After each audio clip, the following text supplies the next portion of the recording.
Tu t'es déjà demandé pourquoi on parle autant de purification dans les rituels spirituels, les soins énergétiques ou même dans certaines traditions religieuses? Pourquoi on brûle de la sauge, du palo santo? Pourquoi on utilise le sel? Pourquoi on se purifie à l'eau? Comme si on voulait se nettoyer de quelque chose que l'on ne voit pas. Ces gestes-là, on les associe souvent au New Age ou alors même au développement personnel, mais qui remontent en réalité à la nuit des temps. Et leur origine est bien souvent beaucoup plus profonde que ça, et surtout bien plus symbolique, voire même universelle. Dans cette vidéo, on va plonger au cœur de cette pratique millénaire et comprendre ainsi pourquoi la purification existe dans toutes les cultures et pourquoi elle reste toujours aussi puissante aujourd'hui.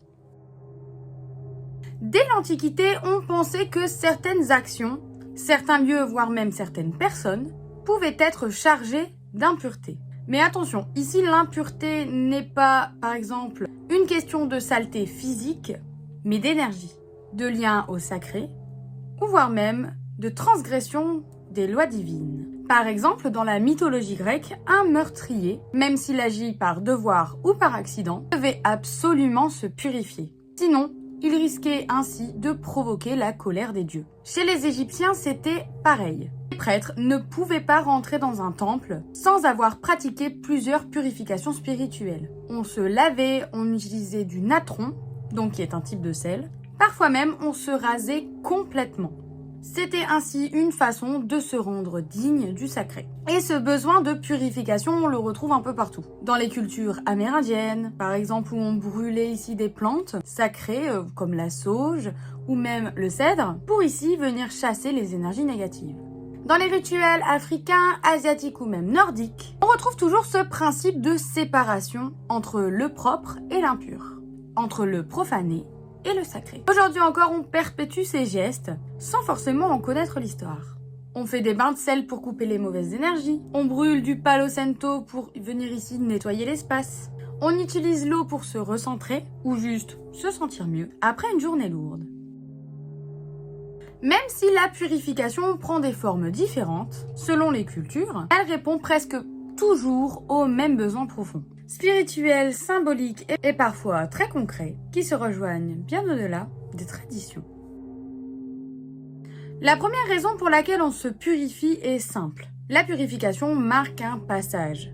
Depuis toujours, les humains ont utilisé les rituels pour séparer le avant du après. Avant un mariage, un deuil, un combat, rite d'initiation, une prière ou bien même un simple changement de cycle personnel. On se purifie ici pour tourner une page. C'est un moyen symbolique de dire « ce qui était appartient au passé, maintenant, je commence quelque chose de nouveau ». Dans les traditions chamaniques, dans le christianisme, dans l'hindouisme ou encore même dans les rituels païens, la purification vient toujours juste avant quelque chose d'important. C'est un reset, une mise à zéro intérieure.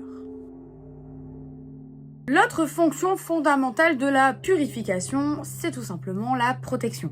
On ne voit pas toujours ce que l'on porte sur soi, les énergies qu'on absorbe au fil des jours, les tensions, les émotions des autres également, conflits ou alors même les lieux lourds. Parfois, on sent juste que quelque chose est collé ou qu'on est plombé sans forcément avoir de raison. La purification permet ici de remettre de l'espace, de dissoudre ce qui ne nous appartient pas et ainsi de renforcer notre bulle énergétique. Ce n'est pas forcément magique, c'est souvent énergétique, émotionnel ou encore même psychologique. Mais le simple fait de prendre le temps pour le faire, ça change tout.